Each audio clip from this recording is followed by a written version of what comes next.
বিসমিল্লাহির রহমানির রহিম। সকল প্রশংসা আল্লাহ তাআলার নামে শুরু করছি।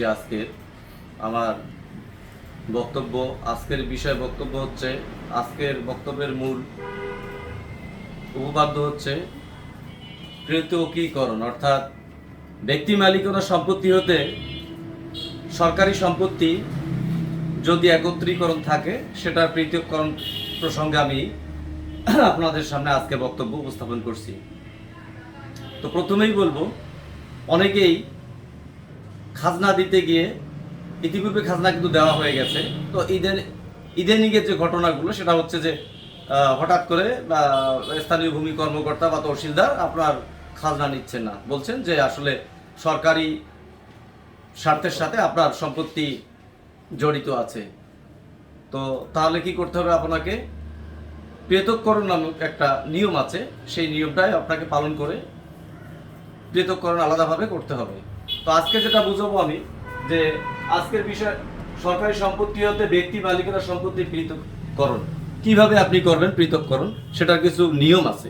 সেই নিয়মটা হচ্ছে, আপনি একটা দরখাস্ত করবেন ওই জেলার বা ওই থানার। দরখাস্তর প্রথমে লিখতে হবে আপনাকে বরাবর সহকারী কমিশনার ভূমি, বরাবর সহকারী কমিশনার ভূমি, থানা জেলা সেগুলোর নাম দিবেন। বিষয় হচ্ছে আপনার ব্যক্তি মালিকানা সম্পত্তি হতে সরকারি সম্পত্তি পৃথককরণ প্রসঙ্গে একটা দরখাস্ত করবেন। করার পরে আপনি দাগ খতিয়ান, তফসিল এগুলো লিপিবদ্ধ করবেন। করার পর সেই দরখাস্তটি নিয়ে আপনি দরখাস্তের উপর অংশের দিকে 20 টাকার কোর্ট ফি লাগাবেন।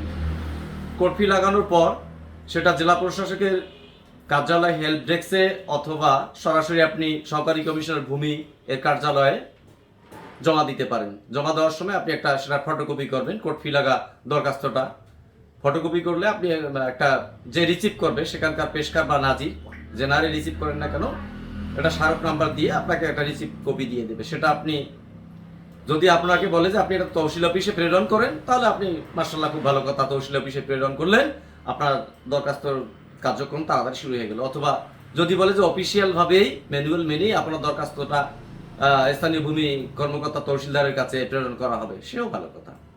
তারপরে আপনার করণীয় কি? তারপরের যে করণীয় সেটা হচ্ছে,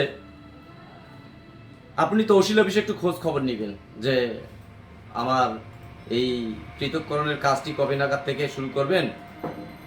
এখানে তহসিলদার সাহেব কিন্তু একটা অডিট করবেন, আপনার কাগজপত্র, আপনার লোকেশন ইত্যাদি অডিট করার পর তারপর আবার সহকারী কমিশনার ভূমি নিয়োজিত যে যে আপনার কানুনগো সাহেব আছেন, সার্ভেয়ার সাহেব আছেন, তেনারা কিন্তু একটা ডেট করবেন। করার পরে আপনার সেই জমিটিতে আসবেন। আসার পর তেনারা মাপযোগ করবেন।